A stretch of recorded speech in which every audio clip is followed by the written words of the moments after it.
Hey, that was a fun little interruption here. Well, the clock's still... the clock is stopped. Yeah, but we can start over again. So we are frozen in time. Here we go. Do we need to start it? No. So, this is the Animo Cabernet Sauvignon. And this is really what I'm creating for my father, my sister, and myself for generational purposes. So let's start with the emblem for a second. So we have the emblem. That's really representing my sisters and my generation, the Cabernet and Chardonnay here. And now we have where my father enters into working on the blends with us. So I'm in the vineyards, I'm in the winery, I'm the one who's crafting this. Then we sit down as a family and we talk about the strategy. When Dad is involved, we want to make certain that if I could magically turn back the hands of time 10 years, it would be stylistically relevant. And if I fast forward the hands of time 10 years, it's stylistically relevant. Hard. So we really want to make sure that this is really stately, it's beautifully balanced, and that's what makes this special.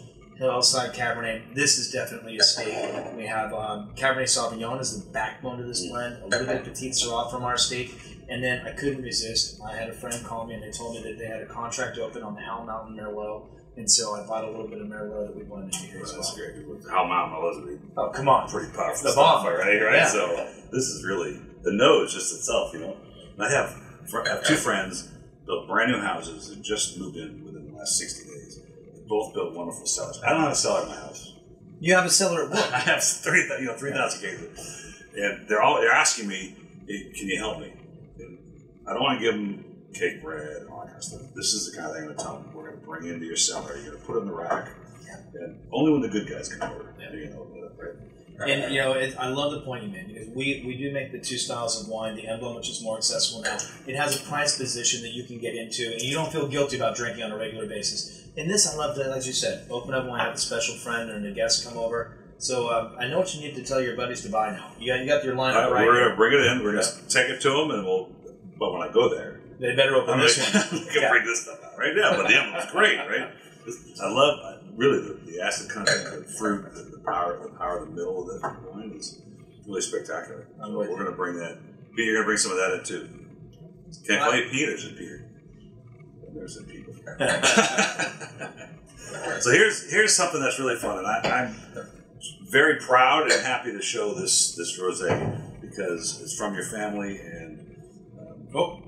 The apothecary top. It's a sneaky one. It's a sneaky one. Folks, look at this glass apothecary top, wonderful packaging, gorgeous color.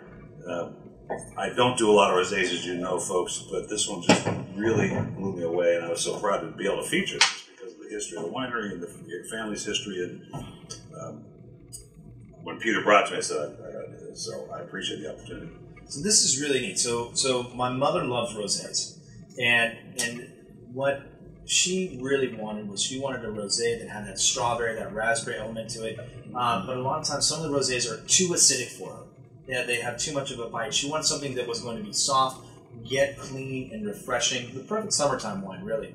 And so she gave me the instructions. Bring me a beautiful rosé, beautiful in color, light with some acidity. That's the way moms work, That's the right? way Mama wants. Mama wants and Mama gets. And then my mother and sister worked on the packaging together, and my sister is really the one who finished the final blend.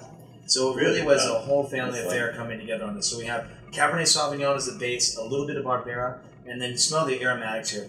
Yes. Just absolutely beautiful. A little bit of muscat for the aromatics, and just to soften up the edges of a crisp rosé wine and make it absolutely approachable.